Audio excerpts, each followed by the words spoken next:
Hi Danish learner, welcome back to my channel Danish Matters. I'm Tina Baga, your Danish friend and tutor. Today I'm going to do a very short video. I hope that is actually the case today, because when I say I'm going to make a short video, that's not always the case. But I actually think it's the case today. I'm going to talk about the word hvad and where it comes from. Before we get started, I would like to remind you that if you would like a Danish course with me, then write to tina@danishmatters.dk. Now, the word hvad, I've chosen that one because what kind of word is that? It comes from something much longer. It actually comes from velbehager. Velbehager. H-V-A-D, yeah? Behager. It means something like along the lines of pleasing. So probably there has been a velbehager dig, or maybe even velbehager dem with a capital D, because back in time when we talked to authorities or people older than us or people that we didn't know, we would address them in a more positive way by saying de and dem with capital D's. We don't really do that today, but you might find it in older texts and movies and so on. If you watch the series of Matador, you will definitely hear this used a lot, because that is a series that takes place in a time around the Second World War, before it and a little bit after it and during it. Yeah.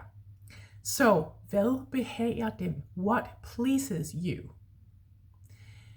I think that it might have been a different meaning of it also back in the day, but it became something that you said to people when you hadn't heard what they have been saying, when you wanted them to repeat. So of course the dem would be taken away and you would say velbehager. So sort of like, I don't know, maybe it meant if it pleases you, would it please you to repeat? Very, very, very polite, yeah? Not really something we have much to do with in the Danish culture today. We are not that polite. We're very down to earth, and that has its positive sides as well, but definitely we're not that polite.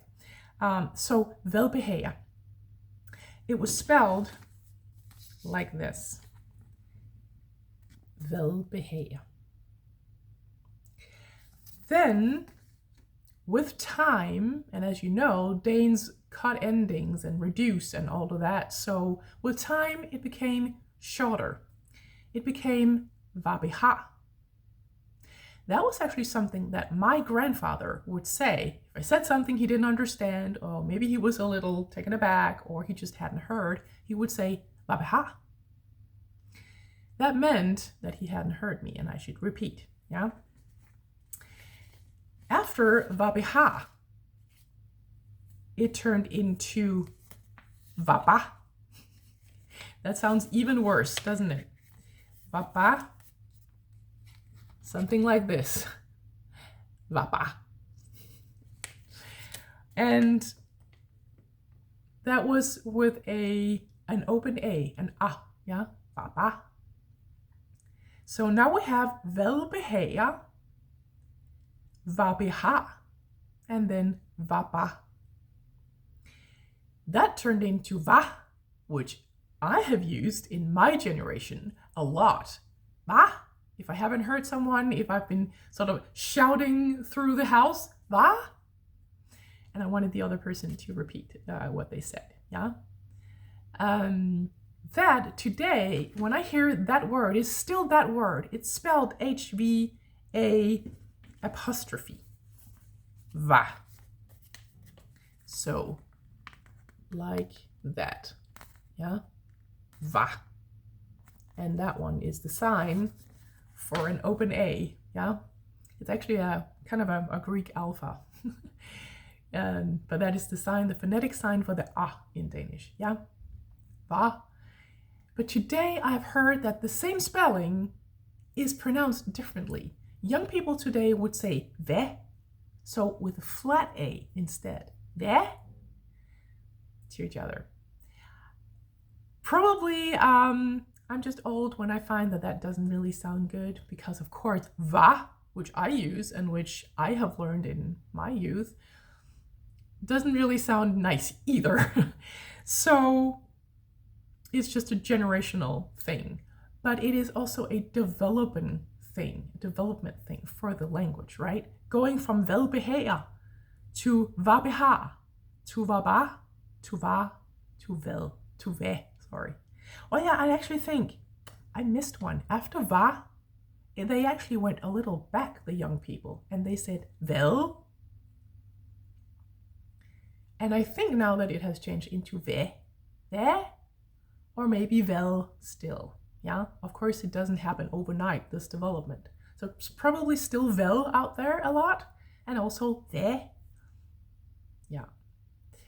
So probably a lot of the other words in Danish that we have cut endings from, or that we are reducing, or that are assimilating with other words, they have gone through the same type of development through time. Yeah, people use it, people change it, and then it becomes something different. It's probably the same in your own language. At least you can see it if you watch old movies or listen to old songs.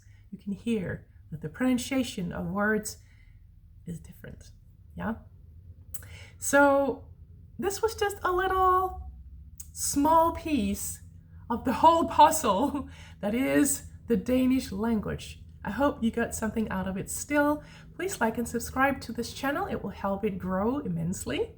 And I just got left to say, happy Danish learning.